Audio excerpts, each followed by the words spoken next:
Hello everyone, তোমরা সবাই কেমন আছো? আশা করছি সবাই খুব ভালো আছো আর আমিও খুব ভালো আছি। তো ভিডিওটা হলো 8ই জুলাই। তোমরা নিশ্চয়ই ভাবছো 8 তারিখের ভিডিও আজ কেন। তো সত্যিই আমি একটু কুড়েমে করে ফেলেছি, কি করব। তো সেদিন ছিল আমাদের বিবাহ বার্ষিকী, যার কারণে আমরা বেরিয়েছিলাম। আমি কিন্তু জানতাম না যে বিবাহ বার্ষিকী আমার বর কোনো রেস্টুরেন্টে নিয়ে গিয়ে এভাবে করবে।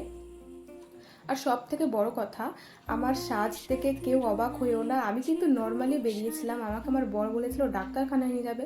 এমনিতেও আমার ওই দিনকে ডাক্তারখানায় যাওয়ার কথাই ছিল।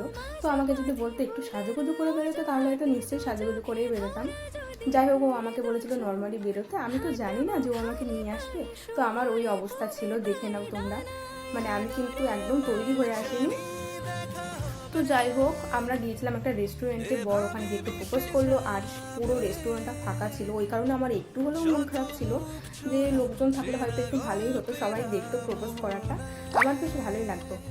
তো কী করবো, লোকজন ছিল না, পুরো ফাঁকা ছিল। জানি না কেন ওই দিনকে পুরো ফাঁকা ছিল, সত্যি আমার কাছে একদমই অজানা যে কেন ওই দিনকেই ফাঁকা ছিল। যাই হোক, আমরা গিয়েছিলাম টোটালে 5 জন। ওখানে আমার ছিল জামাইবাবুর ছেলে আর মেয়ে।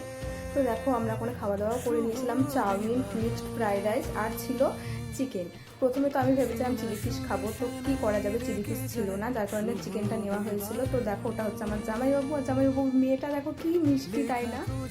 ও মুখটা এমন করলে সত্যি কি কিউট লাগছিল। যাই হোক, আমাদের খাওয়া দাওয়া কমপ্লিট হওয়ার পর আমরা বেরিয়ে গেছিলাম বাড়ি যাওয়ার উদ্দেশ্যে।